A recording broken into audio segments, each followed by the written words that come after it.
Do you remember that time when Americans were focused on images of Washington, D.C., which critics argued was illustrative of the failures of that presidential administration?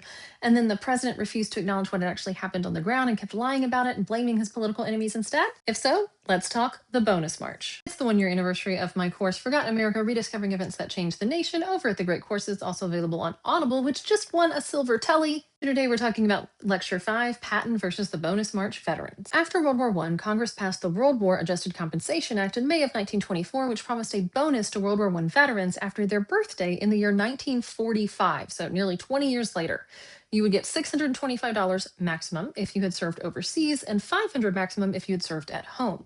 But imagine knowing what 20 years of inflation would do to that bonus. Do you really expect much if you have to wait to get it? A lot of vets didn't even think they'd live that long, so it came to be jokingly known as the tombstone bonus because you probably wouldn't live to see it. But then global capitalism basically collapsed, the Great Depression hits, and those veterans really need that money if they're going to survive and not make the tombstone bonus thing a reality. So when Congress fails to pass a bill allowing the bonuses to be paid early, a veteran named Walter Waters encourages other veterans to basically march on Washington, to go to Washington and lobby Congress to pay that money.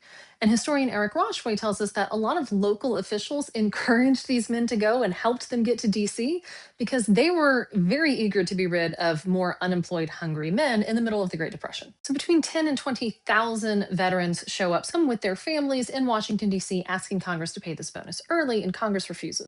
Republican President Hoover is just not behind this. His administration begins to say that these veterans have turned into communists or bums and maybe criminals. Those are kind of the three arguments they go for. They do not want to pay this early, and it's not getting through Congress. These veterans have set up these shanty towns, Hoovervilles, basically in DC, and in some cases taken over unoccupied government buildings, abandoned government buildings.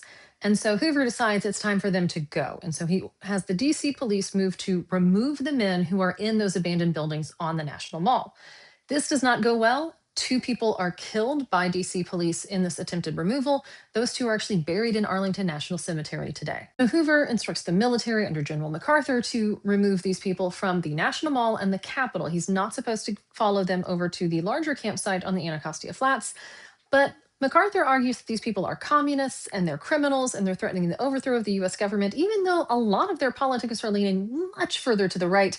There's a little too much flirtation with fascism, with the idea that this government has fallen with the economy and maybe fascism could save us. And so, arguing that these people are communists and bums and criminals, MacArthur ignores multiple direct orders to not continue attacking these people and instead crosses the bridge into the larger campsite on the Anacostia Flats, and his men set it on fire so that no one can return to this campsite.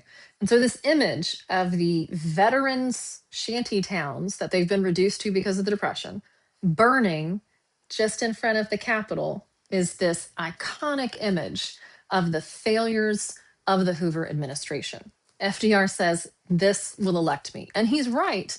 But he's also right that this is not just what's going to get him elected. This is going to be his problem to fix, that people have lost faith in the US government, not just its economy. And some of them are turning to communism and some of them are turning to fascism. If you want to learn more about the bonus march and how it helped lead to the GI Bill after World War II, check out Forgotten America, Rediscovering Events That Changed the Nation on the Great Courses or Audible. And also give a read to Why the New Deal Matters by Eric Rochway. The first chapter opens with the bonus march and it's really great.